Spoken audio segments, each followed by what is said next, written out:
A'udzubillahi minasyaitonirrajim. Bismillahirrahmanirrahim. Assalamualaikum warahmatullahi wabarakatuh. Alhamdulillahillazi arsala rasulahu bil huda wa dinil haqqi liyuzhirahu ala dini kullihi walau karihal kafirun walau karihal musyrikun walau karihal muslimun. Subhanaka la ilma lana illa ma 'allamtana innaka antal alimul hakim. Rabbi syrah li sadri wa yassir li amri wa hlul 'uqdatam min lisani yafqahu qawli. Alhamdulillah, syukur kepada Allah Subhanahu wa taala, segala puji bagi Allah Tuhan sekalian alam. Salam ke atas junjungan besar Nabi Muhammad sallallahu alaihi wasallam. Masih banyak diucapkan kepada tuan pengurusi acara yang bahagia Datuk Haji Junaidi bin Haji Ridwan, Datuk Bandar Kuching Utara, serta yang berbahagia Datin Hajah Dayanku Rohani binti Pangeran Kasim. Banyak saya belajar dengan Datuk Haji Junaidi ni. Yang berusaha Tuan Haji Muhammad Khaidir bin Abang, Pengarah Dewan Bandar Kuching Utara, serta Puan Eliza binti Muhammad Tazuddin, Pegawai kanan di BKU, ahli-ahli jawatankuasa Masjid Al-Ghazali. Terima kasih banyak menerima kunjungan saya sekali lagi. Dulu datang malam, ni datang siang. Tu saya rasa macam pernah sampai tempat ni kan. Ya, rupanya datang siang lain pula. Tapi rasa macam pernah sampai. Begitu juga tuan-tuan dan perempuan dan rahmati Allah sekalian. Alhamdulillah, syukur sangat-sangat dapat kita bersama-sama dalam majlis ilmu pada pagi ini, yang mana Nabi sebut barang siapa yang mengikuti jalan-jalan ke majlis ilmu, maka Allah akan anugerahkan kepadanya jalan-jalan ke syurga. Amin. Mudah-mudahan. Jangan lupa hashtag pergi syurga balik hari. Macam itulah. Jadi tuan-tuan dan perempuan sekalian, bila bercerita tentang kebersihan dalam Islam, sebenarnya kalau cerita bab kebersihan, bulan kebersihan, bersih ini adalah merupakan satu perkara yang sangat dititik beratkan, menjadi kayu ukur di semua tempat, di semua peringkat. Kalau pergi sekolah pun sebut bersih, kena bersih, baju ni kena jaga bersih. Kalau bekerja pun bersih. Dalam bekerja bukan hanya pakaian secara zahir bersih, hati pun kena bersih kan. Kemudian perangai pun kena bersih daripada sifat-sifat yang tidak baik kan. Itu sebabnya di Malaysia ni satu-satunya negara yang buat satu expo, nama dia Expo Natef. Natef ni National Toilet Expo tandas kebangsaan. Bayangkan kita buat expo tandas, bayang di Malaysia aja buat tu, jangan main-main. Sebab kenapa tandas? Sebab tandas ni bukan hanya dari segi kecanggihannya, tetapi juga aspek kebersihannya. Kalau di luar negara, dia letakkan satu signboard, pastikan tandas lebih bersih daripada sebelum anda masuk, dia kata. Dia bukannya sedia jaga kebersihan tandas ini, pastikan tandas lebih bersih daripada sebelum anda masuk. Mana kalau kita masuk tu bersih, kena pastikan keluar dia lebih bersih daripada itu. Abang Abius, dia pergi syuting, dia jumpa saya lah. Dia kata, saya pergi syuting di Jepun. Dia syuting di Jepun untuk satu drama bersiri bersambung-sambung tu. Dia buat penggambaran dekat sana di Jepun. Dia tanya, bila dia balik, dia tanya saya, Ustaz, dia kata, kenapalah Islam di Malaysia tak macam Jepun? Saya kata, apa maksud dia? Kenapa Islam di Malaysia, orang Islam di Malaysia ni tak macam Jepun? Apa maksud dia? Dari segi kebersihan, dia kata. Kenapa pula? Tak tahu dia punya bersih, dia punya orang kata dalam bahasa orang Sarawak sebut tu cleanliness. Macam tu lah kan. Saya dengar dia punya dia punya kebersihan dia. Ya Allah Akbar, nak cakap macam mana? Saya pergi ke Korea. Di Korea kan, kalau kita tengok, kalau perasan lah dekat depan, nampak tak yang batu-batu yang tu, yang ada batu-batu yang tu lah, yang sekeping-sekeping tu, yang celah ada tu, ada macam tanah, boleh tumbuh rumput kan. Bayangkan setiap pagi di Korea, saya bila bangun di Korea Selatan, bila saya bangun pergi makan kat depan kedai tu, minum dengan ramai-ramai ni, delegasi daripada Malaysia masa tu saya pergi. Bila tengok peniaga boleh keluar, dia ambil yang sudu tu, tangkai sudu tu, dia boleh cungkil tu, rumput-rumput celah-celah tu, dia kutip. Pagi-pagi depan peniaga dia akan sapu depan kedai dia. Dia akan sapu ni, longkang ni dia tolak. Saya fikir, ya Allah Akbar, di Malaysia macam mana? Di Malaysia telefon di BKU, bila nak bersihkan depan ni, dah teruk sangat dah depan ni. Tu belum cerita lagi kan, dia yang buat sampah tu dia beritahu kat orang. Betul? Dia belum cerita lagi, dia yang tanam pokok tu, Dia tanam pokok, bila dah besar so dia BKU apa ni, potongan, so tebang. Tu banyak berlaku. Jadi beza sikap. Yang kata Abang Abius tadi, dia kata dia dalam mesyuarat tu dengan produksi filem tu, tengah mesyuarat, dia makan coklat, dia kata. Masa berhenti, masa break tu dia makan coklat. Lepas tu bila dia nak buang sampah, mana je nak buang sampah ni? Bila dia nak buang, yang bos daripada Jepun tadi, yang mempengurusi mesyuarat tadi, tengah berehat tadi, dia nampak dia nak buang sampah tu, macam ni dia datang, dia nak ambil sampah tu, tadah sampah tu. Sebab apa? Pada dia, bila dia dapat ambil sampah tu, satu penghormatan untuk negara dia. Dan bila dia ambil sampah tu, dia buat apa? Dia buka briefcase dia. Dalam briefcase dia ada satu bekas khas untuk simpan sampah-sampah. Begitu juga orang yang hisap rokok. Saya tak suruh hisap rokok, Saya tak suruh hisap rokok, tapi saya kata orang yang hisap rokok di sana, bila dia hisap rokok, bila dia nak buang puntung rokok tu, dia dah hisap rokok, dia buka, dia dekat dalam beg dia ada satu bekas, macam bekas pen tu, tapi dia boleh buka macam tu. Dia boleh buka, kita buka lah lubang dia. So habuk buang dalam tu, dah habis puntung pun buang dalam tu, dia tutup, dia simpan dalam beg dia balik. Dekat Malaysia, nak tengok tong sampah ni, dia bisa rokok, kita tengok pasu-pasu bunga.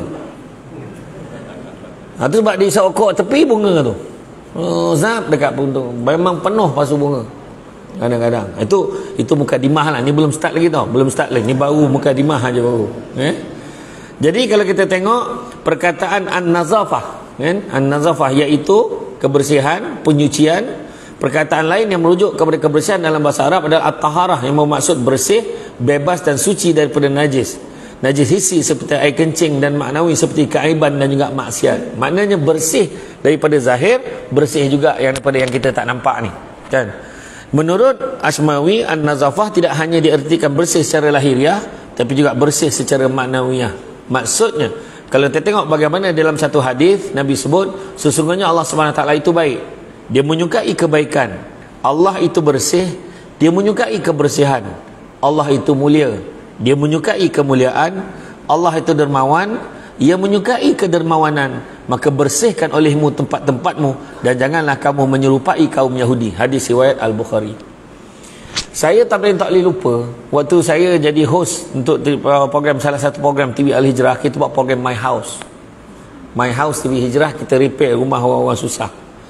Tapi tak adalah bajet besar sangat pun. Satu rumah kita peruntukkan 25,000. Kecuali di Terengganu kita buat 25,000, kerajaan negeri support lah lagi, top up lagi 50,000. Dan dipilih 2-3 rumah orang susah yang kita ubah suai rumah dia supaya menjadi selesa. Ada satu rumah, saya tak nak sebut, carilah episod mana. Ada satu rumah tu, ya Allah, kotor betul. Kotor, bukan hanya kotor, dengan bersawang-sawang macam tak ada orang duduk, tapi ada 4-5 orang duduk dalam tu. Kita pakai drone kan, nak masuk ambil gambar video ni, drone tu kena ngelak sawang tu. Bayangkan tu.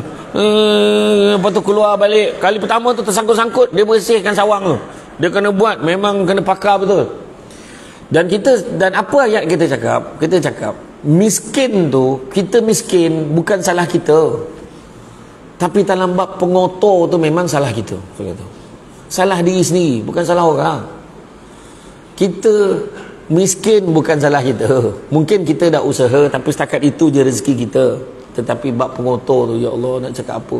Puntung rokok dengan ni. Lepas tu keliling rumah tu, macam pusat pelurusan sampah, keliling rumah. Lepas tu bila kita datang, penduduk-penduduk sekitar bila nampak ada kru kameraman semua datang, ada apa ni? Nak bersihkan rumah tu. Dia pun jalan. Penduduk sekitar tak peduli. Saya kata kenapa jadi macam tu? Rupa-rupanya di sebalik cerita tu, ringkasnya, penduduk-penduduk sekitar dah penat dah berapa kali bersihkan rumah orang ni, tapi dia masih macam tu juga. Masa tu lah saya sekolahkan satu rumah tu. Saya marahkan mak dia, saya marahkan anak-anak dia, saya anak-anaknya dah tingkatan 5, tingkatan 4, tingkatan 3, takkan tak fikir nak bersihkan rumah. Saya kata dapurnya berkerak, berkeladak, macam mana nak cakap? Allah Akbar. Jadi sudahnya kontraktor buat apa? Kontraktor korek lubang depan rumah, sampah tu semua tabur masuk dalam tu, tanam. Terpaksa buat macam tu. Dah bersih, saya cakap cubalah nanti, you all tak bersihkan. Saya kata ni kita dah buat elok-elok, rumah dah buat bagi cantik, Lepas tu yang kontraktor tu pula baik, bagi pula lagi barang-barang, pinggan, mangkuk supaya dia dapat barang yang bersih. Cuba tak jaga kebersihan. Alhamdulillah, selepas 2-3 bulan dia jadi baik. Dia jadi balik kotor macam tu. Macam mana tuan-tuan? Inilah yang nak bagi tahu sikap kan. Jadi janganlah kamu menyerupai seperti kaum Yahudi. Hadis riwayat Bukhari. Imam An-Nawawi menjelaskan, larangan adalah larangan untuk menghadiri masjid, bukannya larangan. Ada satu larangan menghadiri masjid, bukan larangan untuk makan bawang merah. Dia kata jangan kamu makan bawang merah, jangan kamu makan bawang ni. Kenapa? Bukan sebab larang makan bawang ni sebab bawang tu tak boleh makan, bukan. Tetapi maksudnya tadi, bawang merah atau bawang putih atau bawang yang sejenisnya hukumnya halal berdasarkan sepakat ulama, pendapatnya diakui. Sementara Al-Qadiyat menyebut para ulama Zahiriyah bahawa bawang haram kerana menghalang untuk menghadiri jemaah, disebabkan solat jemaah bagi mereka fardu ain. Maksudnya nak jaga kebersihan tu termasuk juga jaga bau. Bila makan bawang tu berbau. Bersih ni bukan hanya nampak saja, bau pun dianggap masuk kategori bersih. Kadang-kadang muka lawa kan, muka cantik, handsome kan, daripada jauh, nak ambil gambar dengan dia lah, duduk sebelah, apa bau tengit ni, macam budak KL sebut bau baeng, dia kata kan. Macam kita makan makanan, kita makan dekat kedai, makan macam semalam saya makan dekat surau kampung Astana Lok Semakam, apa ikan dengan lepas tu adalah umai, obor-obor kan, makan. Tapi Alhamdulillah baunya tak ada, bau-bau hanyir ke bau apa, tak ada. Maknanya betul cara masaknya tu. Tapi kalau kita makan dah bau, macam mana? Ini bau ni ke bau orang ni? Tak tu kita pandang orang sebelah, tak ada bau dekat makanan tu, mungkin macam tu. Nampak tak? Orang perempuan pun kalau suaminya berbau, dia tak boleh tahan. Betul tak orang perempuan? Suami tidur bau tembakau, macam mandi dengan tembakau badan tu kan, mana tahan kan. Kebersihan itu hatta isu bau sekalipun, walaupun yang halal dimakan, maka kita kena jaga agar semua merasa selesa dan tidak tertekan dengan bau yang kurang enak. Itu sebab ada orang ketiaknya berbau, ada orang ketiak berbau, ada orang macam mana pun dia berpeluh, ketiak dia tak berbau. Yang paling best tu empunya badan tak bau. Orang lain yang bau badan dia, aku tak bau pun, okey je, dia katakan. Macam mana kan? Jatuh masalah kan tu kan. Jadi kena belajar tanya orang lain kan. Maka kebersihan bukan semata-mata fizikal, tapi juga membawa kepada maknawi seperti bau yang tidak selesa. Amat penting untuk kita melaksanakan ibadah, termasuk ibadah haji, semua nak bersih. Kita buat umrah semua nak bersihkan ihram, tengok dulu bersih tak, ada tak tanda-tanda takut dikhawatiri najis ke apa dan sebagainya, kena cek dulu. Badan kita kena cek dulu kan, kena cek semua kan. Jadi macam mana kita meraihkan orang lain, menjaga, sebab kita hidup bermasyarakat, kita bukan hidup seorang-seorang. Mana orang boleh hidup seorang-seorang? Ada orang boleh hidup seorang-seorang? Tak boleh, semua perlukan orang lain. Kalish pun akhirnya bertemu dengan Aryan kan. Aryan kenapa dia? Aryan ke siapa kan? Kecewa dengan Emir bukan bermaksud kecewa selama-lamanya. Macam tu kan. Perempuan itu macam tak, saya tak tengok orang share dan TikTok kan. Jadi tak ada orang boleh hidup sendiri, semua orang perlukan orang lain. Pakar bedah tak boleh bedah diri dia sendiri, doktor gigi tak boleh cabut gigi dia sendiri, melainkan kes-kes terpencil Mr. Bean. Itu pembohong aja kan. Jangankan kita hidup kita tak boleh, kita perlukan orang lain. Mati pun tak mandi sendiri. Ada orang mati sendiri. Bak seni gayung tu, lari orang kampung yang main-main kan. Jangan risaulah, aku besok kau kapan-kapan dengan pandai aku guling-guling sing masuk dalam kubur. Jangan nak bohong. Tak mahu dia kena orang lain bawa kita. Kita perlukan orang lain. Itu hidup kita, perlukan orang lain. Itu sebabnya kita kena fikir masyarakat. Buat program hari ni kebersihan, penat dah AJK Masjid, sila jaga kebersihan tandas ini. Tak faham dia, tetap nak meninggalkan kenangan untuk orang selepas ni. Masa kita pergi mana itu, kita berhenti kat food court tu, dekat Saratok tu, saya berhenti bayar 30 sen, masuk terapung. Ni macam bercakap tu. Macam tu. Aduh, tutup mata buang air. Lepas tu kita flush, elok flush tu. Kenapa? Apa masalah? Tak tahu ke? Macam mana nak tekan, macam mana nak tarik. Kadang-kadang, kenapa tak buat tarik ni? Kenapa tak buat tarik? Selalu hilang. Ini semua baka-baka tor ni. Tor yang jenis kuatnya. Tercabut dengan tanah-tanah tu sekali. Kepala tu hilang, ini hilang. Heran betul. Masjid Al-Ghazali taklah. Tempat lain. Kan? Sila jaga kebersihan tanah ni, tak faham. Tu sebab dekat masjid Pasir Besar di Gemas Negeri Sembilan, dia letak pantun. Ada kucing, ada tikus, sudah kencing harap jirus. Macam tu. Jadi orang masuk dalam tanah, lain macam ni. Baru dia ingat. Tahu buang aja, membersihkannya. Tu sebabnya di negara luar dia letak standard tu. Pastikan tandas lebih bersih daripada sebelum anda masuk. Jadi dia pun fikir, aku boleh ke tak boleh? Besok je lah kencing. Sebab dia tak boleh buat. Dia tak boleh buat. Kadang-kadang kan, siapa yang pergi umrah dia tahu. Dah pernah pergi umrah, pergi haji dia tahu. Kita berhenti dekat R&R, kan terkejut kita. Terkejut kita, kenapa dia punya R&R macam ni? Jamban ni macam ni, dengan bau hancing, dengan tak jaga. Tapi rupa-rupanya, ni nak cerita sikit. Masa saya pergi hujung tahun lepas, saya cubalah naik GMC. Bayar GMC, pergi daripada Mekah, pergi ke Madinah. Rupa-rupanya banyak lagi R&R yang bersih, yang cantik, yang wangi, yang dijaga. Tak tahulah kenapa kita yang naik bas ramai-ramai ni berhenti kat situ semua. Saya pun tak faham. Saya kadang-kadang nak masuk toilet tu beratur. 30 bas, bayangkan 30 bas berhenti tempat yang sama. Semua orang Malaysia. Aku dah lah nak kencing, kau sibuk nak ambil gambar. Nak menabur, kencing aku dah. Kan? Jadi sudahnya besok je lah kencing. Iya. Kenapa jadi macam tu? Sedangkan imej Islam itu bersih sepatutnya. Nampak tak? Jadi apa yang kita nak meraihkan masyarakat, apa dia ciri-ciri bersih? Tidak merokok. Ni memang poin ni, poin. Yang bestnya di Masjid Simpang 4 di Pulau Pinang. Sebelum kita nak masuk jambatan yang kedua, saya berhenti dekat sana. Masa tu ada satu program ceramah kuliah duha. Saya nampak dekat dinding masjid tu fatwa pengharaman merokok. Fatwa pengharaman isap rokok ni ada dalil hadis ayat Quran mengajar. Yang best ada seorang pakcik tu baca sambil isap rokok.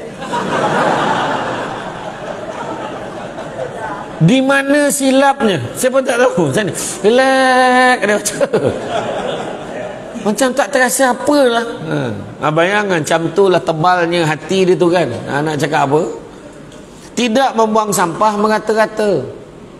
Kadang daripada luar, cermin, sap, buang. Jangan. Kita ada satu negara jiran tu, dekat negara dia kau main bersih, tapi dia masuk negara kita dia buang ikut tingkap.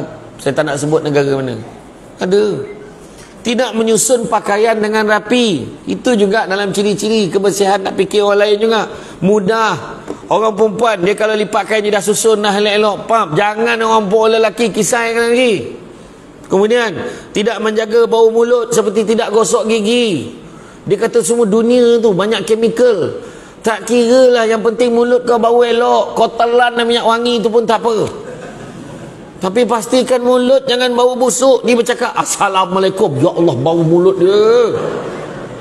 Tak sempat jawab salam. Terlupa dah macam mana nak jawab sebab dengan bau busuk betul.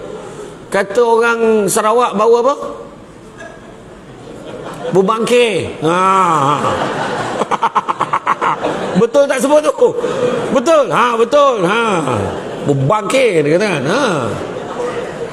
Bau badan yang kuat. Yang kerana sepatutnya kena jaga kebersihan badan kita.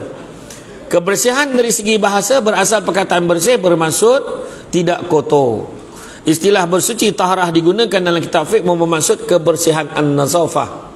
Bersuci pada istilah syarak ialah perbuatan mengharuskan solat tak seumpamanya seperti berwuduk kepada siapa yang belum berwuduk, mandi kepada siapa yang diwajibkan mandi, dan menghilangkan najis pada pakaian, badan dan juga tempat. Tu sebab kalau kita tengok, kan, kita tengok perintah berwuduk tu juga sama maksudnya sebab membersihkan diri sebelum nak menghadap Allah Subhanahu Wa Taala.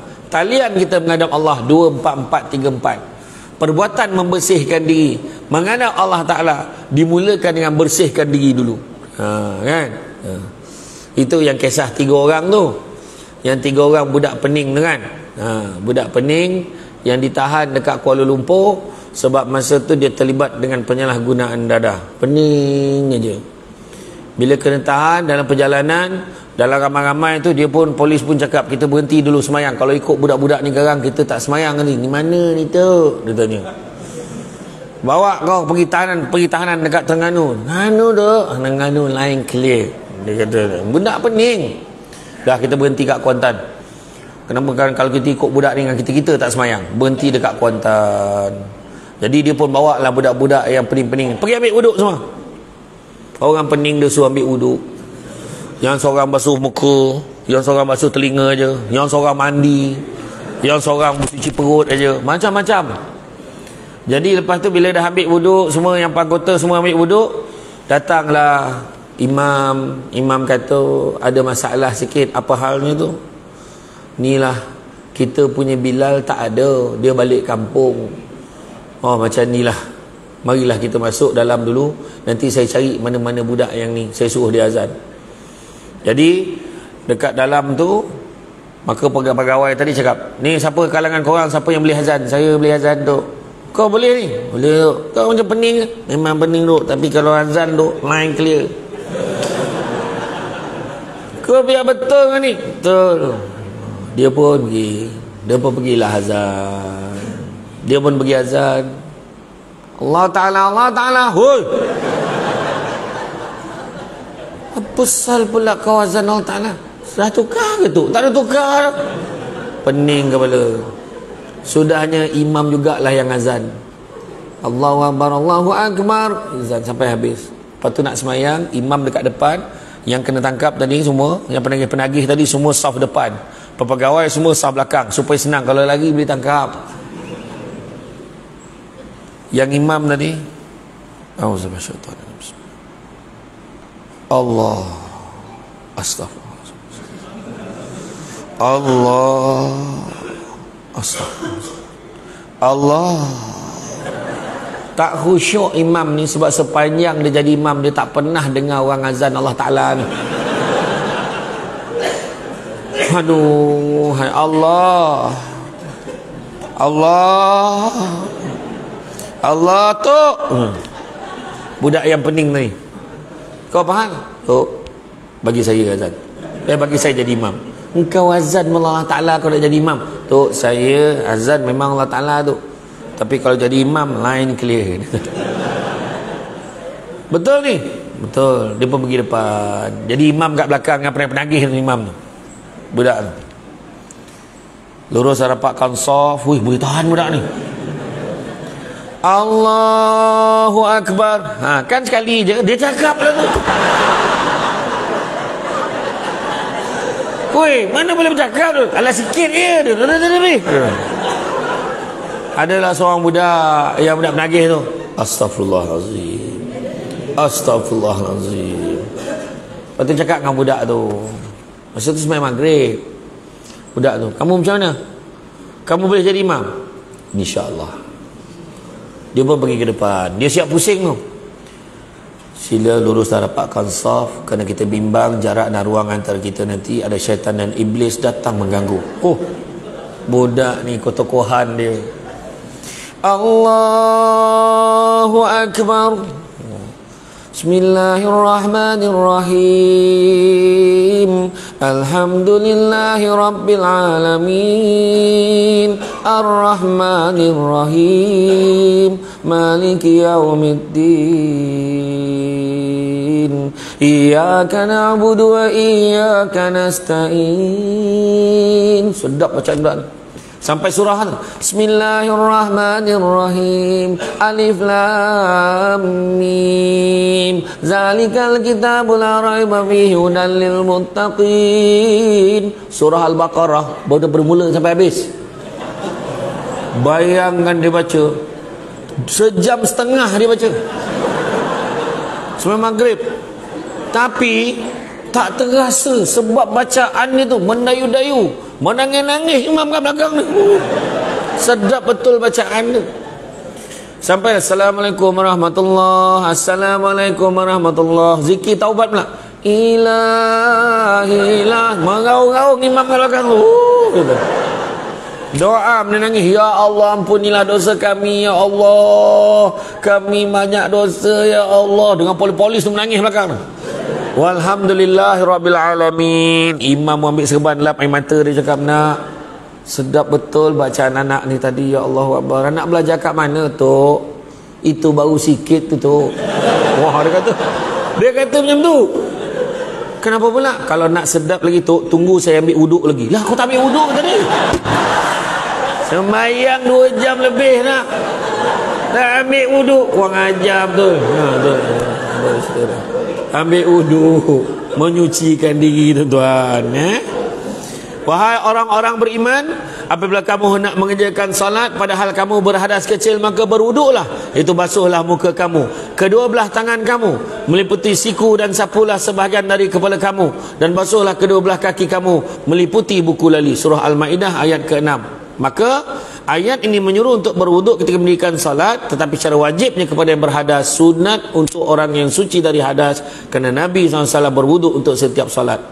Kedua, gesaan. Tadi wuduk. Kedua, gesaan untuk mandi pada keadaan tertentu.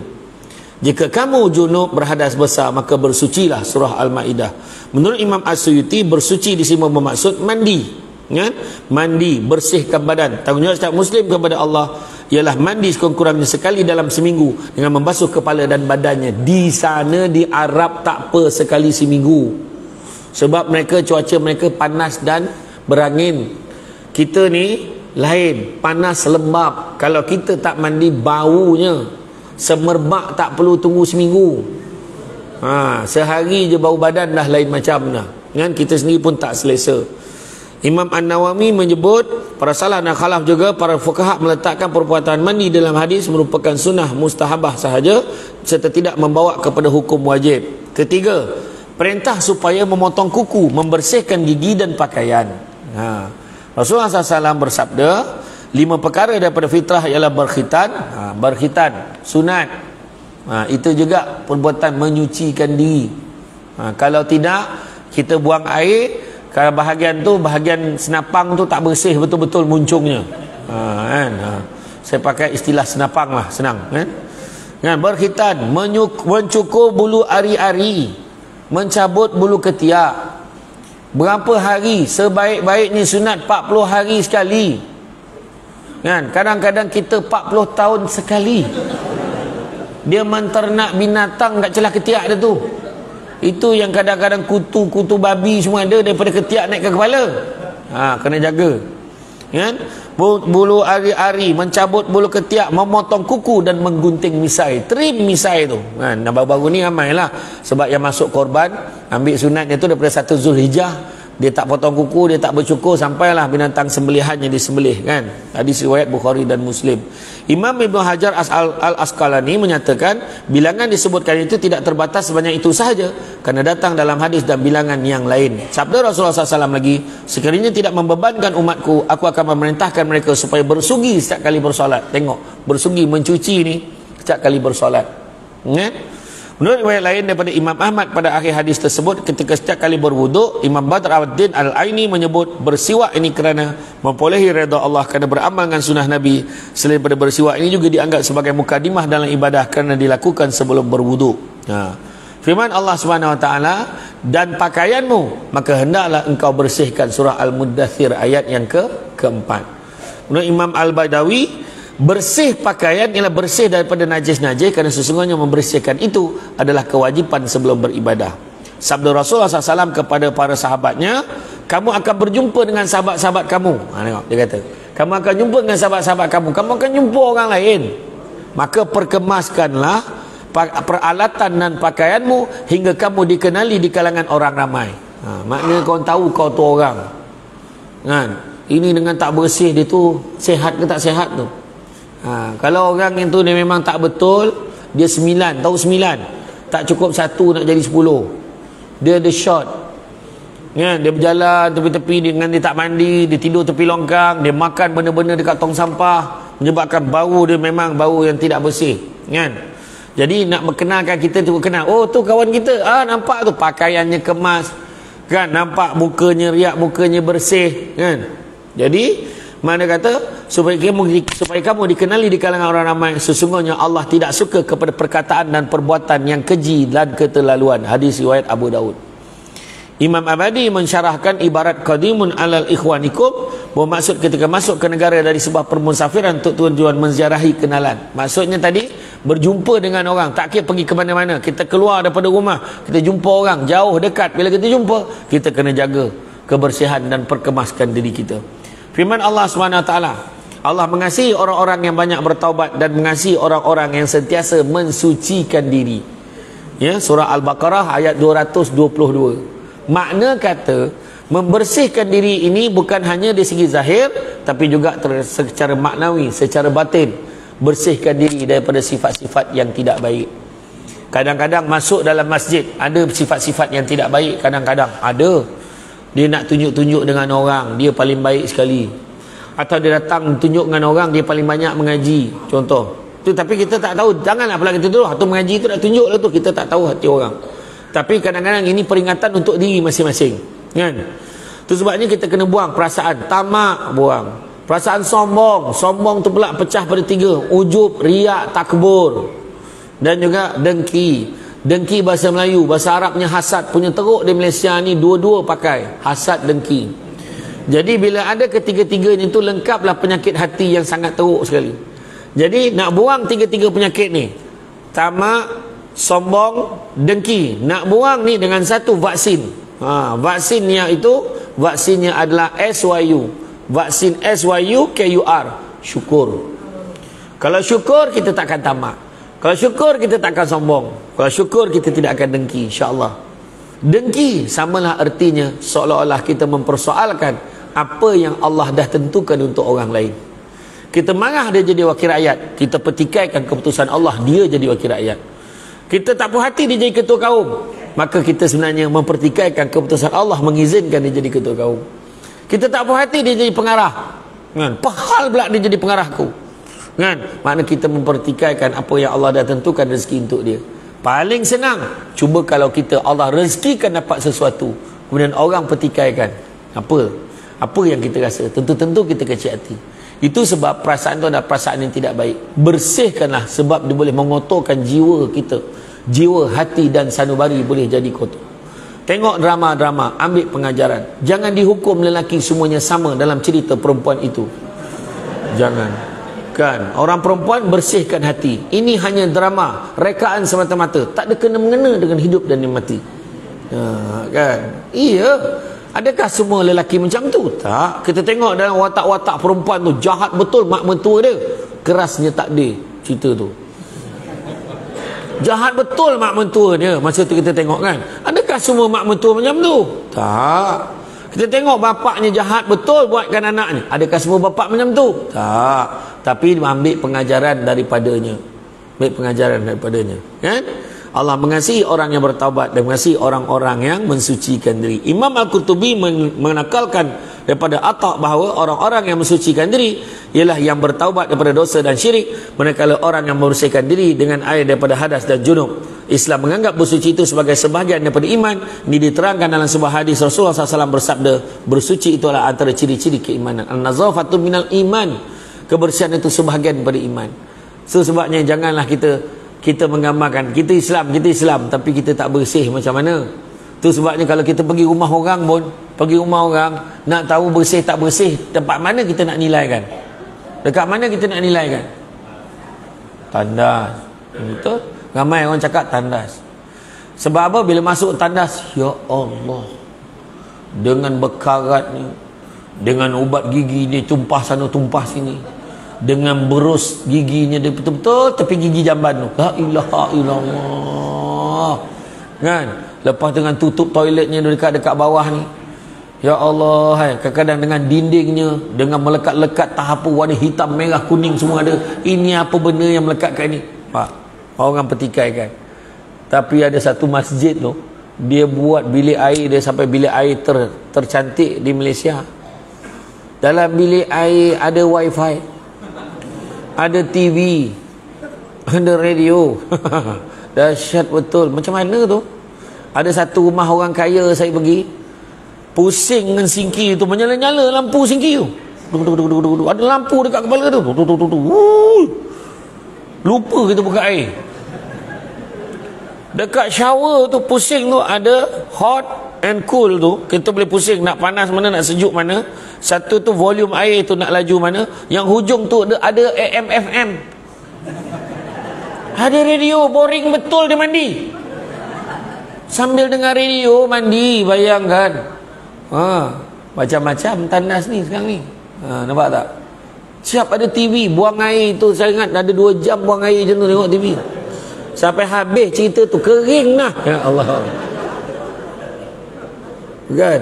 Itu lah. Saya masa pergi, saya bila pergi luar negara kan, pergi tempat, tengok tempat-tempat orang ni, kita belajar lah kan.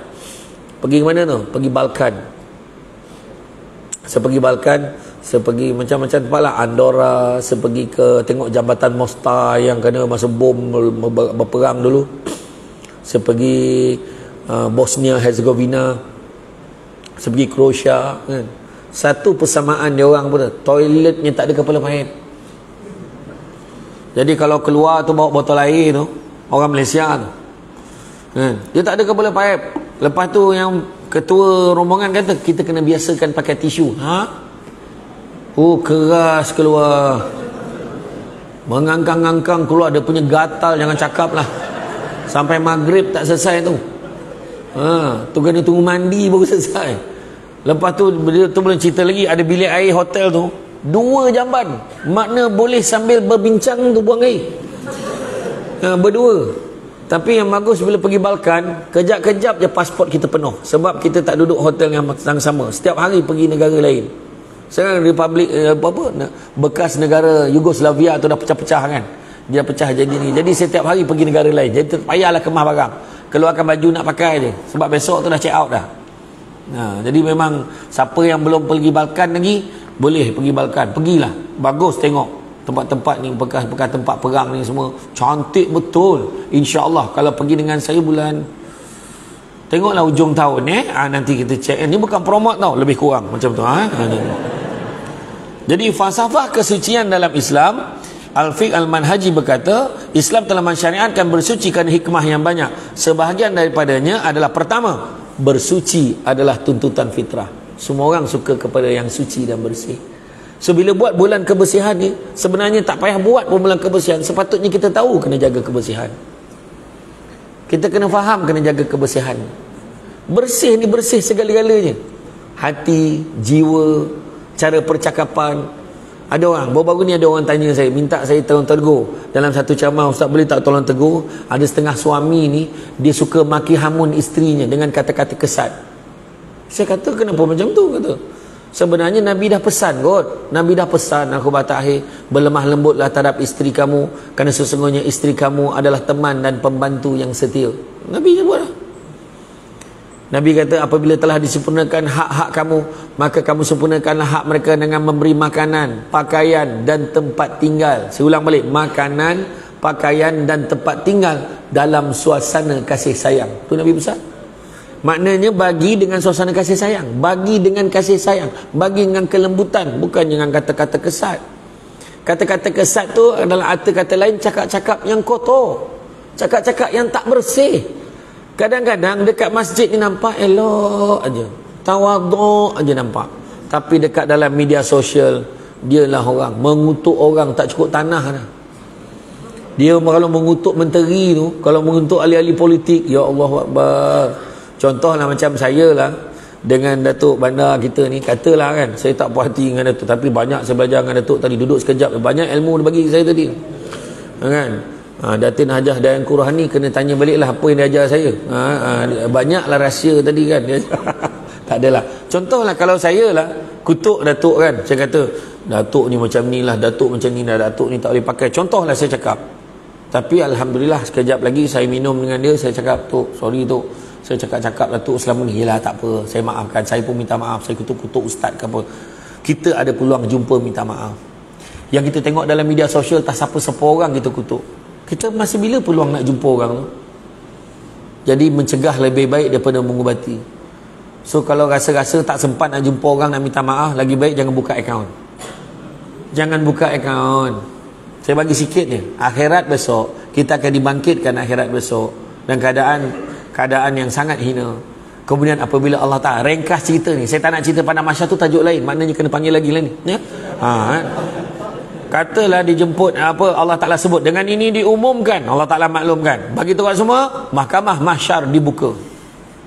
Mahkamah mahsyar dibuka, beratur panjang ni, semua beratur depan kita sebab masing-masing nak tuntut hak daripada kita. Ya Allah, dulu aku minta kerja dekat sini, ya Allah, aku rasa aku layak, ya Allah, tapi dia pakai kabel, ya Allah, dia pakai kabel, dia ambil hak aku, ya Allah. Contoh, betul dia cakap betul. Ya Allah, aku pergi dekat pejabat pos, aku nak bayar bil, ya Allah, aku beratur lama, tapi dia mentang-mentang kawan sekampung dekat kaunter, dia terus pergi depan, ya Allah, ambil hak dia. Masa itulah orang yang beratur tuntut, dia fitnah aku dulu masa atas dunia, ya Allah, faham, ambil. Maknanya kita ni pahala yang banyak ni, tadi pahala banyak ni, timbang ni, ambil satu pahala kita, ambil satu pahala kita, sebab kita nanya orang, ambil satu, ambil, sudahnya habis pahala kita. Tapi beratur masih lagi panjang. Ya Allah, kenapa mereka beratur lagi, ya Allah? Dah habis dah pahala aku, ya Allah. Allah Ta'ala beritahu apa? Disebabkan pahala kamu sudah habis, dosa mereka pula kamu ambil. Ambil pula dosa orang tu. Pahala dah lah tak banyak, ambil pula dosa orang. Tu sebab jangan main-main orang yang hantar-hantar, yang tuju-tuju, sihirkan orang. Jangan main-main. Masa itulah dia akan rasa penyesalan yang amat sangat. Orang yang kena sihir mati clear, tuan-tuan, dosa dia total bulat bagi ke orang yang buat dia. Macam apa? Tu sebabnya hidup dalam dunia ni jangan sakit hati dengan orang. Rezeki masing-masing. Macam sekarang kan, rezeki saya duduk kat kursi ni, nak cakap mana? Orang lain semua duduk bawah aja. Datang dengan datuk-datuk bandar duduk bawah, nak cakap apa? Rezeki. Bukan macam tu. Bukan untuk kita sombong tak. Macam datuk bandar, sedap lah dia punya kursi ada penyandar, dia kata. Kita tak ada. Tak, rezeki. Orang yang duduk ada penyandar ni semua tanggungjawab dia besar. Kita yang belakang tanggungjawab tak berapa besar. Orang tu belakang tu keluar pun orang tak perasan. Yang kat depan nak kencing pun tahan ni duduk depan, sebab tanggungjawab ni besar. Betul, ni contoh lah nak bagi faham. Kadang-kadang kita gemar mempertikat apa yang orang ada, sedangkan yang kita ada kadang-kadang lebih baik kita lupa nak syukur. Tu nak cara nak bersihkan hati kita. Kenapa kita tak boleh syukur? Manusia tak boleh bersyukur ada 3 sebab. Pertama, sibuk tengok apa yang orang ada sampai terlupa apa yang kita ada. Sibuk tengok bini orang tu lawa, dia kata bini aku tak lawa, macam gorila, dia kata. Memang sebab kita nampak bini orang tu dah siap make up, kau banding dengan bini kau kat rumah dengan pakai baju binatang, memang tak sama. Kau nampak ni kat sini yang lawa-lawa ni semua dah pakai dengan tudung ni macam ni lah, macam tu bukan main lagi. Dekat rumah gorila juga. Iya, kat rumah dia buka tudung kembang macam tu, pakai baju binatang, dia cari habitat dia, sama. Kita buat perbandingan yang tidak adil. Memang macam tu. Sedangkan isteri kita cantik je bila kat luar. Nampak tak? Tu pertama. Yang kedua, kenapa kita jadi tak bersyukur? Sibuk tengok kelebihan orang lain, tapi lupa tengok orang yang lebih susah daripada kita.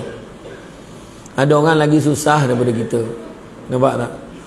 Dan begitu juga kenapa? Kerana kita lupa yang nikmat dan segala kurniaan semuanya datang daripada Allah. Tu yang kita lupa. Ya? Macam itulah. Jadi manusia cenderung pada kebersihan secara tabi'i, manusia tak suka serta akan menjauhkan diri daripada kekotoran. Sebab itulah Islam adalah agama fitrah, maka secara tabi'i ini memerintahkan manusia supaya bersuci dan menjaga kebersihan. Itu sebab di BKU pun buat kempen-kempen jaga kebersihan kan, buat penggradean gerai-gerai kan, grade A, grade B, grade C. Kalau grade C kita akan tutup seminggu sampai dia boleh sampai grade B tu kan.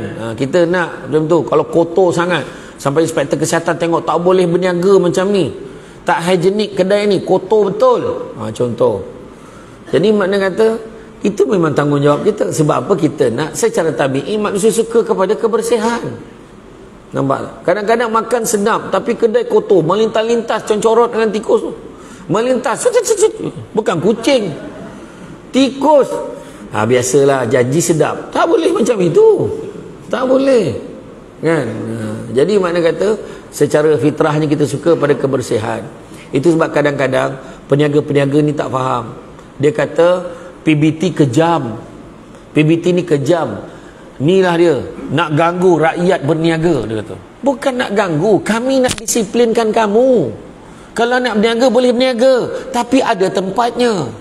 Kalau yang peniaga penjaja beredar, sudah tentu ada zon-zon yang dibenarkan.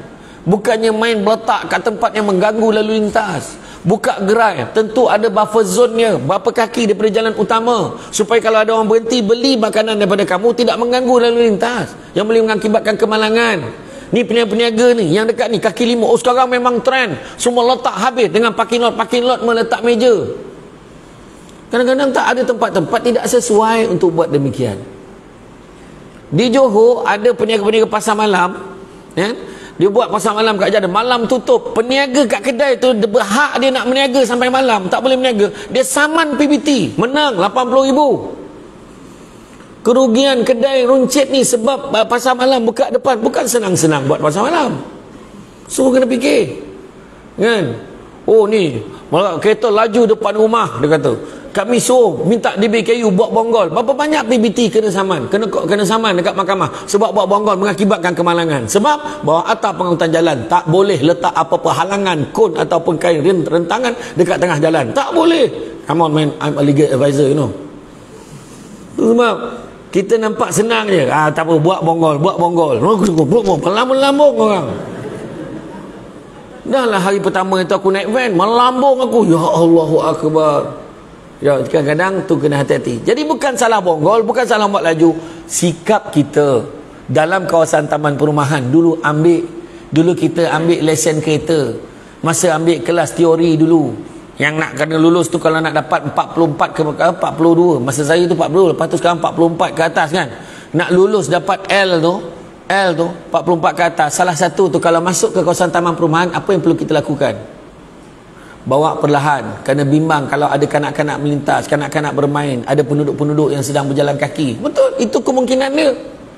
Jadi kalau salah, takkan PBT juga nak buat bonggol. Salah tu salah masyarakat. Tu belum cerita lagi. Kami nakkan tong roro, nak tong sampah. Lepas tu bila buat tong sampah, jiran-jiran yang tak ada kena-mengena taman lain pun buang sampah kat situ. DBKU tolong ambil balik tong ni. Itulah kerjanya. Tu belum cerita lagi dulu peniaga. Pusat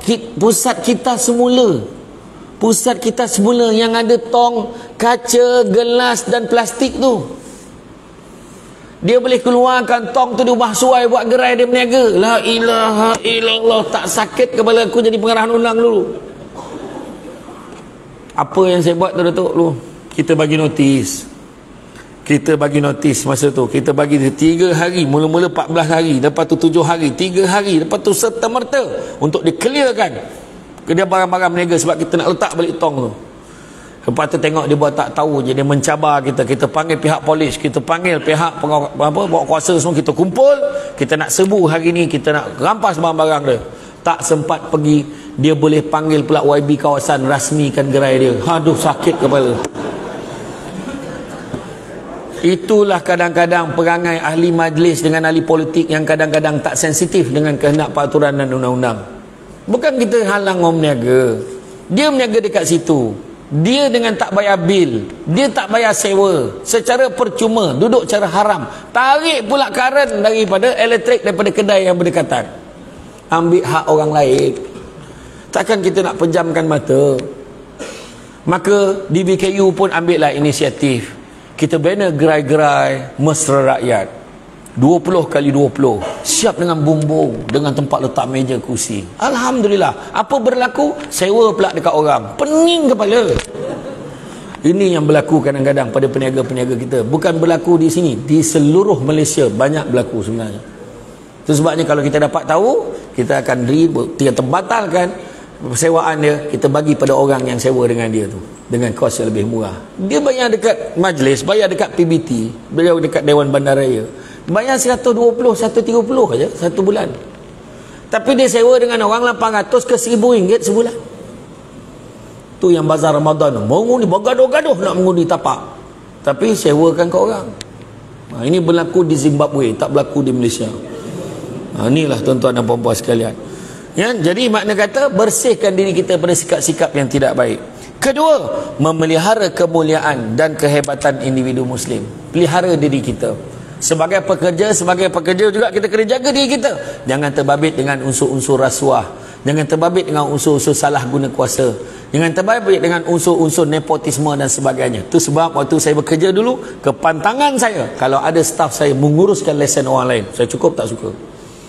Sebab memang mungkin dia tak ambil upah, mungkin dia tak ambil ganjaran, tapi orang boleh cakap dia ada kepentingan. Sebab saya kata saya tak bagi. Jangan sekali-kali. Dengan saya memang tak. Bawah tangan saya berapa ramai staf yang saya pecat, saya buang. Tindakan tu tak popular, tetapi itulah yang terbaik untuk organisasi. Tuan-tuan, kena jaga. Rasuah tidak akan memberkatkan rezeki kita, malahan akan menyebabkan rumah tangga kita, kehidupan kita huru-hara, malapetaka dan sebagainya. Kena jaga. Kan? Orang kaitkan PBT ni terdedah dengan unsur-unsur yang tidak baik. Maka kebersihan ni termasuk juga dengan etika, moral, akhlak kita. Itu juga ada merupakan nilai-nilai yang perlu bersih dalam diri kita. Itu sebabnya bab kata Lord Denning, justice is not only be done but must be seen to be done. Maknanya kena diperlihatkan, ianya dilakukan. Itu sebabnya pernah satu ketika staf-staf saya di jabatan tu, di pejabat tu, semua dapat hadiah hari lahir. Bila hari lahir je dapat hadiah. Hadiahnya dapat hamper seorang satu. Hari lahir, selamat menyambut hari lahir kepada staf-staf. Dia sebutlah buat pengumuman. Lepas tu dapat hamper. Seronok dia bawa balik. Tetapi saya kata tak kena. Kenapa pula? Kena pula dia penguat kuasa. Dia balik naik motosikal, bawa hamper naik motor. Dalam perjalanan orang nampak, kau tengok bawa kuasa, semua rasuah tu. Dia kata nampak tu. Dia kata hamper tu rasuah, sedangkan yang bagi pejabat yang bagi. Jadi kita tukar. Kita tukar daripada bagi tu sebab nak jaga persepsi. Maka kita tukar bagi voucher pasar raya. Sebab voucher tu tak nampak. Jadi bila dia dapat voucher RM50, RM70, jadi bila dia balik nanti dia boleh bawa family dia pergi pasar raya tu, pergi shopping, bawa balik. Sudah. Jadi makna kata benda tu pun kita kena jaga. Bukan hanya kelihatan, bukan hanya bersih, tapi mesti kelihatan bersih. Itu maksud dia.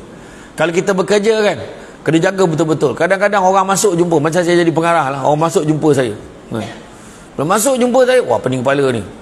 Ini semua peniaga-peniaga top-top ni. Lepas tu kita tahu dah rekod dia ni gemar hulu-hulu ni. Dia nak hulu, dia nak try pegawai. Apa saya buat? Saya letakkan prosedur. Siapa-siapa nak jumpa saya, seorang pegawai akan ikut masuk sekali dalam bilik jadi saksi. Dengar apa dia cakap depan saya. Tu kadang-kadang ada pemaju-pemaju nak jumpa dengan Datuk Bandar, jumpa dengan yang dipertua. Satu je kadang-kadang. Okay, siapa yang free? Kau 3 orang ikut. Ikut Datuk Bandar pergi meeting dengan pemaju. Sebab kadang-kadang bila pergi duduk seorang-seorang kat hotel, tak tahu tiba-tiba ada perempuan duduk dekat peha. Contoh tu, betul tu, dia ada yang buat tu. Dia duduk dekat peha ambil gambar, sap. Dia kata, macam mana Datuk nak bagi ke macam mana? Macam tu, iya jangan main-main. Tu sebab bawa pegawai kanan, bawa aje. Betul. Kita kena jaga, berhati-hati. Jangan main-main sekarang ni zaman viral. Kan? Betul ke Datuk J tu? Datuk J, dia tak sebut Datuk Junaidi. Datuk J lagi hebat pada Datuk K. Dia sebelum KJ dulu. Ya ke? Macam tu. Macam tu. Dia punya ayat tu. Dia kalau buat viral. Tapi Datuk Junaidi okey. Lain clear. Dia kata. Ini cerita lain. Betul saya kata. Sampaikan macam tu sekali kita nak jaga. Prosedur tu kita perbetulkan sebab apa? Kita nak pastikan kebersihan itu diperlihatkan kepada orang. Itu sebab sistem. Orang nak masuk projek, tender terbuka. So kita open tender. Dalam mesyuarat tu, mesyuarat sebut harga, semua orang dengar siapa dia yang layak. So dibincangkan, kenapa nak bagi dia ni? Dia ni dah dapat 3 projek dah sebelum ni, bagi orang lain pula lah. Okey, bagi orang ni. Orang ni boleh ke? Tengok orang ni tak boleh. Orang ni tak boleh. Tapi macam mana? Kita bincang. Jadi keputusan tu keputusan bersama. Itu sebabnya bukan kita buat keputusan, bukan semua kita boleh buat keputusan secara terus. Tak boleh. Dulu saya menjadi pegawai Nona, menasihat Nona, nak menasihatkan bos ni. Tiba-tiba ada surat daripada Putrajaya. Hantar dekat PBT, Kalau kontraktor lampu jalan mesti bagi kepada 8 senarai kontraktor ni sahaja. Ada pernah dapat daripada Putrajaya dulu. Kan? Sekarang bosnya ni PUU pengarah undang. PUU cuba tengok macam mana cara kita tak nak ikut. Pecah kepala ni. So apa kita buat? Saya syorkan kepada bagi Datuk, kita bawa dalam full council. Full council adalah medan mesyuarat yang paling berkuasa sekali dalam PBT. Bawa full council, ni kita dapat arahan daripada dia. Apa pandangan semua? Ahli majlis pun tak setuju. Undi tak setuju, zap tolak. Mesyuarat memutuskan untuk tolak. Jadi bukan salah Datuk Bandar, bukan salah YDP. So kita buat, kita pegang pada petikan mesyuarat bila. Tiba-tiba nak secas Datuk. Sebab apa? Nak secas kenapa? Sebab tak kutip parking kawasan-kawasan tertentu. Kenapa tak kutip? Kita rasa tak sesuai. Kita tak boleh bagi jawapan macam tu. Bawa dah full council. Tetapi full council ambil keputusan tolak. So bukan salah individu. Tu ya. Mesti diperlihatkan. Prosedur kena ada. SOP kena ada. Itulah cara dia tuan-tuan. Memelihara kemuliaan dan kehebatan. Kemuliaan tu diperlihatkan. Terpaksa tunjuk. Ketiga, memelihara kesihatan. Kebersihan, memelihara kesihatan. Itu sebab kadang-kadang pihak PBT anjurkan kepada masyarakat, kepada persatuan-persatuan komuniti, kampung, KRT, taman-taman perumahan agar menganjurkan inisiatif sendiri untuk menganjurkan program gotong royong. Cuma masalahnya bila buat gotong royong akhirnya jadi royong gotong. Kenapa? Sebab yang AJK Persatuan Penduduk ambil gambar pegang cangkul, lepas tu settle. Akhirnya yang gotong royongnya staff PBT. Jadi start daripada itulah kita letakkan, kita buat. Kita kata kepada pihak komuniti yang menganjurkan program gotong royong, kita akan bagikan insentif keuangan sebanyak 300 ke 350 ringgit untuk bantuan dari segi jamuan dan sebagainya. Tetapi pihak PBT hanya akan memberi kerjasama dari segi bantuan logistik dan pengangkutan sahaja. Yang lain semua kena buat sendiri. Kita tak akan bekalkan pekerja. Minta maaf. Itu ayat yang kita kena beritahu. Kalau macam tu gotong royong, gemuk lah, pening kepala. Akhirnya staf majlis yang gotong royong. Dia tak ambil gambar. Alhamdulillah, selesai juga gotong royong hari ini. Memanglah kau sedap macam tu. Kan? Yang lain. Itu sebabnya saya buat program seminar pemantapan ahli-ahli majlis. Saya buat di Kelantan, saya buat di PBT Pantai Timur, saya buat gitu. Sebab apa? Sebab ahli-ahli majlis kena faham. Datang mesyuarat bukannya datang beritahu jalan berlubang. Beritahu pasal ni lampu tak menyala. Itu kau boleh telefon pengarah aja, bagi tahu je, tak payah buat dalam mesyuarat. Tapi apa yang kita datang dalam mesyuarat, kena bincang soal dasar. Apa yang kita nak bawa pada Kuching Utara ni kepada masa yang akan datang. Apa yang kita nak buat? Buat program ini, buat program ini. Setiap ahli majlis dalam setiap full council akan ada 2 atau 3 ahli majlis kena bentang paperwork. Mesti buat macam tu. Kadang minta macam-macam, nak bercuti lah, nak pergi luar negara lah, nak pakai ni lah. Sekarang orang dah tak pakai dah kertas untuk mesyuarat, semua pakai iPad, paperless, meeting. Dah kita pun luluskan lah, bagilah one off, kita bagi semua dapat iPad. Sampai ke sudah tak pakai iPad tu. Mana pergi iPad? Cucu main. Mana mungkin ini tak tahulah, ada dah letak situ charge. Hari tu dah tak mau, tak pandai, tekan-tekan tak boleh. Macam mana? Itu sebabnya penting kita memahami, menguasai dulu ilmu-ilmu yang tertentu. Contohlah kan, penting kena faham prosedur dan sebagainya. Sekarang ahli majlis adalah merupakan penyambung ikatan antara PBT dengan masyarakat.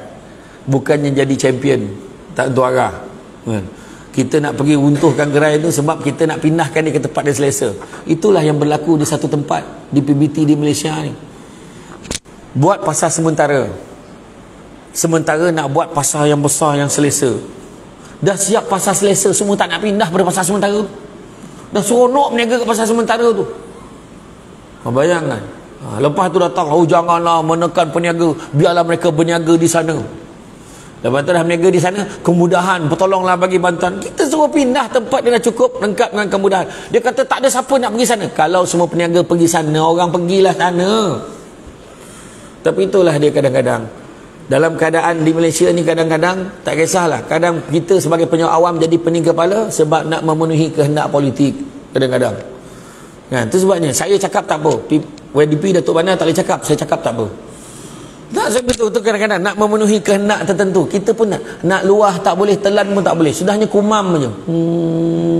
Telan tidak, luah tidak. Itu dia cerita dia. Tapi sebenarnya dalam perkara-perkara tertentu kita kena tegas. Sebab apa? Tu cerita tu tadi. Kan? Sebab nak memastikan kita akan dapat memelihara keadaan tertentu, kesihatan dan sebagainya. Kebersihan, kita nak jaga kesihatan. Higienik ni kita nak jaga. Kenapa kita kena compound? Orang yang berniaga tak pakai apron, menguruskan makanan, tapi tak pakai apron, tak pakai tutup kepala. Macam mana? Kebersihan tak jaga. Dekat restoran-restoran mamak tu, cuba kita buat sebuan. Restoran mamak 24 jam tu, toilet ada pasti. Cuba tengok, kalau ada 2 pintu toilet, 1 pintu mesti rosak. Betul ke tak? 1 pintu yang rosak tu buka dalam tu, ayam hidup pun ada dalam tu. Dia jadikan toilet satu tu store dia. Saya tahu dah, beras, tepung, semua dia dalam tu. Bayang punya kotornya, dia boleh jadikan store satu toilet tu. Ada. Itu tu belum cerita lagi, pekerja-pekerja tu ada yang tak ada permit pun ada. Itu kita datang serbu, bawa je PJ, bawa immigration ni, sampai kat dapur menyala api, tukang masak dah tak ada. Api menyala je kat dapur tu, mana tukang masak dah lari dia. Ada kata macam tu. Itu pun tak bersih juga tu. Tu saya kata, itu sebab kita tengok banyak tuan-tuan. Saya ni apa tak usahlah, apa rahsia saya tak tahu. Tahu semua. Buat pusat urut tu, cuba tengok. Reflexology. Kita wajibkan dia pakai uniform. Mesti seragam. Dia pakai skirt. Bajunya jaring. Kita daripada elok tadi langsung sakit tengkuk ni. Tiba-tiba pula rasa sakit tengkuk ni. Iya. Bila tanya ni, kita menyamar, tanya, tahu dia kata, nak urut sakit ke nak urut sedap? Dia kata. Bayang. Akhirnya pusat urut refleksologi jadi pusat-pusat yang tidak baik. Jadi yang kotor sama. Nama baik majlis juga, nama baik PBT juga yang jadi tak elok. Itu sebab kebersihan ni meliputi segenap aspek. Segenap aspek. Bandar kita dah cantik, semua dah cantik, masyarakatnya cantik, tetapi ada benda-benda yang menyebabkan dia jadi tak cantik, menjadi tak bersih dan sebagainya. Kalau kita tengok prinsip dan etika masyarakat Jepun, kan, sebuah artikel yang bertajuk Hygiene Practices in Japan yang ditulis oleh Donna Ray menyebut 3 perkara asas dalam amalan kebersihan dipraktikkan oleh masyarakat Jepun. Pertama, memakai topeng muka ketika berada di luar. Tujuan utama untuk tidak menyebarkan kuman atau virus, terutamanya ketika berkomunikasi jarak dekat dengan orang lain. Masa tu belum cerita COVID-19 lagi. Mungkin orang sini tak faham COVID-19, COVID-19. Kan baru faham. Tu dia. Okay. Jadi dia memang budaya dia pakai mask, kan? Dan tidak memakai topeng muka ketika dihadapi penyakit walaupun batuk dianggap satu tindakan yang tidak beradab. Dia dah jadikan benda itu sebagai norma kehidupannya. Kita pergi di bandar dia, kita pergi tengok kan, tong sampah pun tak jumpa. Mana nak buang sampah? Tong sampah tak jumpa sebab dia tak menggalakkan kita buang sampah. Jadi kalau kita nak beli barang tu, kena pastikan ini barang ni kalau jadi sampah kan nak buang kat mana. Sampai macam tu sekali. Sekarang dah banyak dah kedai-kedai runcit, kedai-kedai yang nombor 9 mat tu. Saya tak nak sebut jenama dia sebab dia tak taja ceramah kita pagi ni. Dia bayangkan sekarang ni dah tak ada plastik langsung tak ada plastik. Nak menggalakkan kita untuk bawa plastik sendiri. Nampak tak? Itu belum cerita lagi sampah dekat rumah, kan? Kena asingkan sampah basah dan sampah kering. Itu sampai sekarang belum boleh buat lagi. Kita durian campur dengan air sirap, campur dengan ni, kita blendkan sekali masuk dalam tong sampah. Kan siap blend tu. Kan? Macam mana budaya kita, tapi kita kena ubah. Kita kena ubah tuan-tuan sekalian. Dan itu yang pertama. Yang kedua, amalan membersihkan tandas setelah mandi dan menunaikan hajat. Itu adalah amalan yang dah dijadikan rutin kepada mereka. Bukan hanya buang tu setakat flush, kena bersihkan supaya orang masuk lepas ni nampak tandas tu bersih. Itu yang kita tengok orang Jepun ni hebat pada kita. Abang Abius kata dia ada satu yang dia share kat saya. Dia kata masa tengah syuting tu, syuting dekat Laman, macam tu lah, dekat Laman. Dia kata tak ada orang ke, senyap sunyi, tak ada orang ke rumah ni? Tak ada kot, dia pun syuting lepas tu terasa nak buang air. Dia kata nak buang air, masuklah dalam. Dia pun masuk dalam, buka pintu sliding Jepun tu, buka kat ruang tamu tak ada orang. Buka ruang kedua pun tak ada orang. Tapi ruang dapur ada 5-6 orang tengah buat kerja. Potong bawang pun cerap. Sebab apa? Sebab tak nak bising, takut ganggu orang depan buat kerja. Macam tu sekali. Ya. Saya ingat syuting dekat Malaysia ni bukan senang nak buat. Pernah satu ketika mak saya nampak orang jual durian. Tin durian, tin durian. Mak saya tahan, berapa sekilo? Makcik kat, syuting makcik. Mau syuting rupanya. Mak saya punya malu lah masa tu. Masa tu hero utama dia Faizal Hussein. Dia buat syuting depan jiran selang sebuah rumah mak saya. Mak saya sebelah rumah, ada sebelah tu. Tu kat situ dia buat syuting. Berapa kali reverse lori tu. Asyik ada je. Pap, budak menangis. Makcik bagi diam sikap budak tu. Tolong. Okay, cut. Balik semula. 3, 2, 1. Dia tak ada action lagi dah. Macam tu je. Saya tahulah, saya pernah berlakon. Kan contoh. Jadi selesai menggunakan tandas untuk tujuan mandi tunai hajat, dia akan sentiasa membersihkan kembali keadaan tandas sewaktu mereka masuk. Tandas di Jepun sangat berbeza dengan keadaan tandas di negara lain. Tandas mereka sangat bersih, sentiasa kering dan tidak berbau. Di negara kita terpaksa pakai mesin tu. Kita tengah kencing dengan air kencing pergi. Bayangkan, dia tak perlu pun sebab dia sendiri ambil tanggungjawab nak bersihkan. Kedua. Ketiga, keadaan tempat tinggal yang rapi. Menjadi satu adat yang dijunjung masyarakat Jepun untuk memastikan keadaan rumah sentiasa rapi dan tersusun, kerana bagi mereka rumah yang tidak rapi adalah lambang kerosakan moral. Ingat tak kisah macam mana Nabi sebut dulu? Dia kata, tahukah engkau bahawa siapa yang akan masuk syurga dulu? Dia kata. Dia pun terasa, siapakah Rasulullah akan masuk syurga dulu? Maka dia pun sebutlah siapa yang masuk, iaitu satu hamba Allah yang memang Aisyah kenal dia siapa. Kan? Kenapa pula dia pula? Rupa-rupanya dia pun pergi tinjau. Dia pergi tinjau apa yang dia buat. Yang dia buat mula-mula, dia pun tinjau tengok. Dia pun cakap, boleh tak aku nak masuk ke rumah kamu? Kenapa pula? Aku saja je nak duduk rumah kamu, boleh? Beginilah, tunggulah dulu, aku nak minta izin dengan suami aku dulu. Nak bagi orang masuk dalam rumah, minta izin suami dulu. Tengok prosedur, tata cara. Kita pula suami tak ada, siap WhatsApp dalam grup. Geng, suami aku tak ada, line clear. Datang bawa segala katalog yang ada. Contoh lah, contoh kan. Okey. Kan kita boleh bincang, dah lama tak buat mesyuarat tingkap ni kan. Okey. Dia minta izin, itu satu point. Kemudian besok tu dia datang, okey hari ni dah boleh lah, aku dah minta izin dengan suami aku. Dia pun masuk, dia pun tinjau. Duduk dulu ya, dia pun tengok dia buat. Dia kemah rumah. Kenapa kau kemas? Bukan ramai pun dalam rumah ni. Kenapa kau kemas rumah ni? Dia kata macam tu. Dia kata, bukan apa, aku kemas rumah sebab aku nak jaga maruah suami aku. Nampak? Orang perempuan kemas rumah bukan nak tunjuk perabot IKEA. Bukan sebab nak tunjuk perabot jati daripada Indonesia. Bukan sebab nak tunjuk perabot mahal, tetapi nak jaga maruah suami. Kenapa pula? Sebab bila suami balik nanti daripada luar, dia berjalan dengan sahabat-sahabat dia, kalau ternampak rumah aku bersepah, jatuh maruah suami aku. Tu pertama. Faham. Kedua, dia nampak isteri dia tu beraya hias, katil lampu semua. Kenapa? Nanti biar suami aku balik, dia selesa tengok bilik tidur ini dan rasa datang keinginannya kepada aku. Jangan komen tabur daun-daun tak tentu arah, kan gatal miang atas katil. Lepas tu dia nak masak kan, dia basuh, dia ikat kepala dia. Kenapa kau ikat pula kepala kau? Sebab aku tak nak rambut jatuh dalam makanan aku masak. Tengok ini kita masak macam mana. Macam mana kodomo layan tu kembang. Macam itulah kembangnya rambut dia bila dia masak. Itu ni macam mana dia rambut ni? Sorry bang, sorry. Macam tu, betul tak? Lepas tu bila dia dah siap masak, dia letakkan makanan atas meja. Kemudian dia letakkan sebatang kayu. Kenapa letak sebatang kayu? Sebab nanti kalau suamiku makan tak sedap, inilah kayu dia akan gunakan untuk rotan aku. Tapi orang perempuan jangan buat.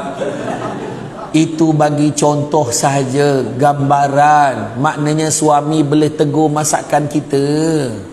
Kalau kita letak rotan, suami kita, dah lama aku tunggu saat ni, dia katakan. Nah, maknanya suami berhak tegur. Dan suami pula tegur dengan baik. Abang rasa masakan awak ni sedap-sedap dah, tapi macam masin sikit lah. Macam tu. Isterinya pula kalau nak sedap masak sendiri. Macam tu masak. Janganlah macam itu. Kan? Jangan macam itu. Itu yang kadang-kadang suami makan kat kedai tom yam. Kat kedai tom yam dekat Jalan Semariang tu ada Raja Tom Yam. Sedap. Aku pun tak sangka ada satu ikan tu, ikan Samsul Debat nama dia. Aku tengoklah kok ada tangan dia macam ni. Aku tak ada pula. Tapi senap ikan tu. Pergilah Ini bukan promote, lebih kurang. Pergi kat kedai tom yam tu, makan gapo be? Dia minta order macam mana. Jadi macam tu sekali. Kemudian selepas dia dah siap tu, kemudian kejap lagi suami aku nak balik. Apa dia buat? Dia berlari pergi kat depan. Dia tarik kain dia, nampak peha. Kenapa pula? Biar suami aku balik nanti dia geram tengok aku.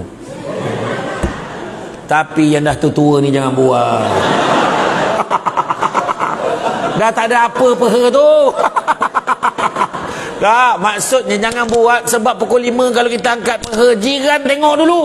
Jangan. Maksudnya tu pakai pakaian yang terbaik untuk suami.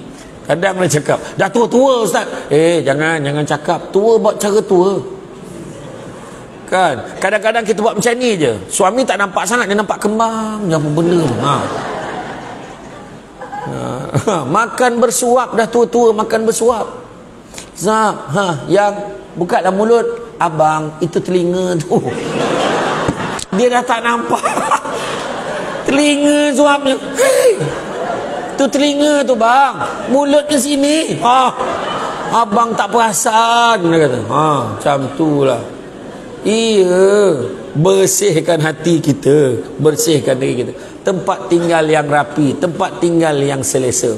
Jadi macam mana pun kebersihan ini adalah asas kepada keimanan. An-nazafatu minal iman.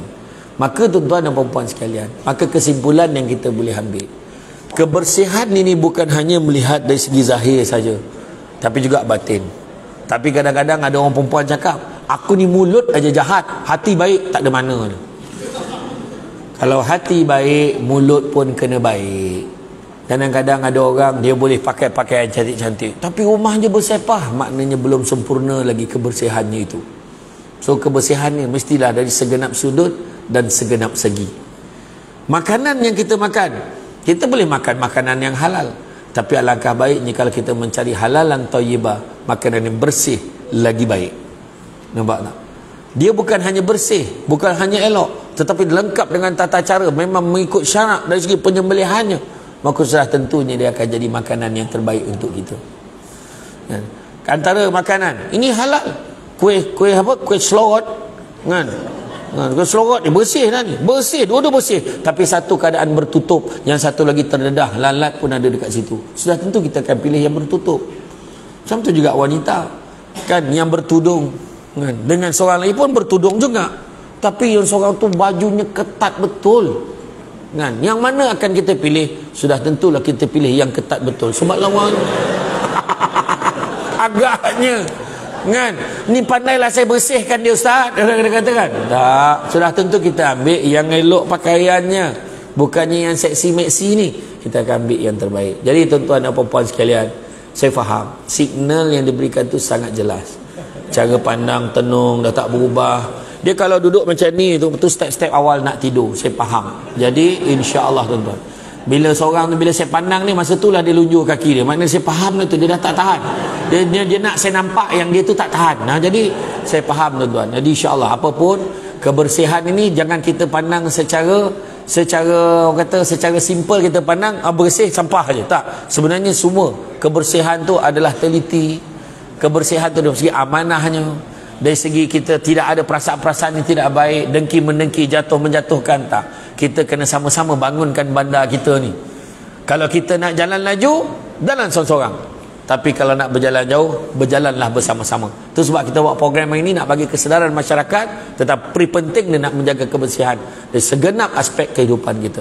Jadi tuan-tuan dan puan-puan sekalian, itu saja daripada saya. Bak kata orang, sepandai-pandai tupai melompat akhirnya jatuh ke tanah.